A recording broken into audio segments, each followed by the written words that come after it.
So welcome back again mga kanitib. So for this video mga kanitib is pupunta tayo sa ating mga alagang chicken. So ito yung mga chicken din mga kanitib. Update sa kanila. Yan, lumabas sila mga kanitib dahil pina-pre-arrange natin sila kahapon mga kanitib. So lumabas sila ngayon. So okay lang yan mga kanitib. So ngayon mga kanitib no is malalabasin na natin yung ating second batch ng ating native chicken. So as you can see naman mga kanitibo yung ating naghihintay talaga. Yan.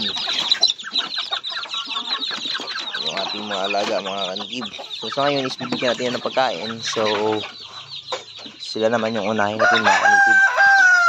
So yun mga kanitib, lumabas na yung ating mga alagang chicken dahil inopen ko yan kahapon. So ngayon is lumabas na sila. So sa ngayon mga kanitib no is magbibigay tayo ng pagkain sa ating mga alagang maliliit. Dito muna tayo mauna sa kanila para makita nyo kung ano yung ating pinapakain sa kanila. So kunin lang muna natin mga kanitib yung ating scoop. Ito yung ating sukatan sa pagpapakain. Talaga mga kanitib, sukatin nyo yung pagpapakain nyo para hindi kayo malugi. Dahil kahit native chicken yan mga kanitib no is napakalaga pa rin natin alagaan ng mabuti. Di porket na native chicken ng mga kanitib is hindi na natin sila papakainin ng maayos. So mas maganda talaga na makakain lahat. So para fair yung paglaki nila mga kanitib. So yan mga kanitib no, makikita nyo sila dyan kung gaano sila kalakas, kumain ng kanilang pagkain. So sa ngayon mga kanitib is wala silang tubig dahil magpupurga tayo ngayon. So papainumin sila natin ng Panamox Forte. So bibigyan natin mamaya mga kanitib. So sa ngayon is yung bibigyan naman natin mga kanitib is yung ating alagang bagong pisa. So first is titingnan muna natin mga kanitib kung meron pa silang pins or wala. Pero pag meron pa is hindi muna natin sila bibigyan. Mamayang hapon na lang. So sa ngayon mga kanitib is meron pa naman. So yung tubig nila is papalitan lang natin. Palitan natin yan mamaya. So sa ngayon mga kanitib is magbibigay tayo na rin ng pagkain sa ating mga alagang naka-pre-range. And then yung mga nakulong natin na mga roaster. So ito yung ating roaster mga kanitib. So mga kanitib, pag-usapan naman natin yung pag-aalaga ng manok. Kung mahirap nga ba o madali. Para sa akin mga kanitib is mahirap talaga mag-alaga ng native chicken mga kanitib. Actually, hindi lang naman native chicken, pati na yung mga rare, mga kanitib, mas mahirap talaga yung mga rare. So ako meron akong mga rare, mga kanitib, pero mas, talaga ako, diyan ako sa native, mga kanitib, dahil since grade 10 ako mga kanitib, no, is, ito na talaga yung aking, ginagawa, yung pag-aalaga ng native chicken. So sa ngayon mga kanitib is, ito na mga kanitib, nasa bulo na sila.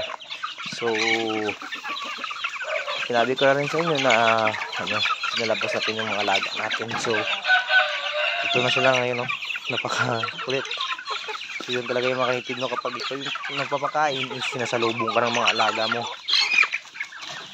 So, yung ating mga roaster doon mga kanitib. So ngayon is magbili ata ng ating mga native chicken mga kanitib no. So tingnan natin mamaya pag meron. So pag wala is ilang dahil meron talaga yung bibili sa atin. So maghihintay lang talaga tayo.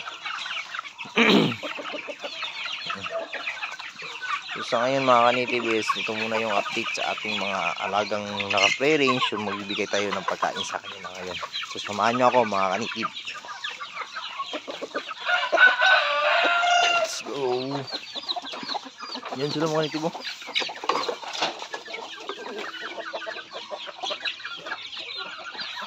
So first na gagawin natin is linisan muna natin mga kanitib yung ating mga pagkakainan.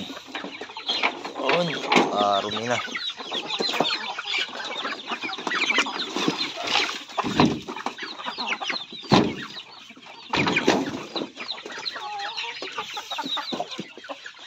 So ngayon mga kanitib is kukuha naman tayo ng feeds na para ibigay sa kanila.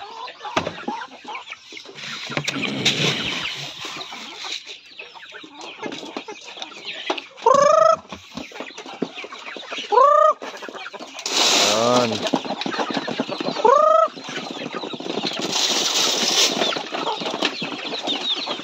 mga kanitib, ito yung ating mga alaga. Yan.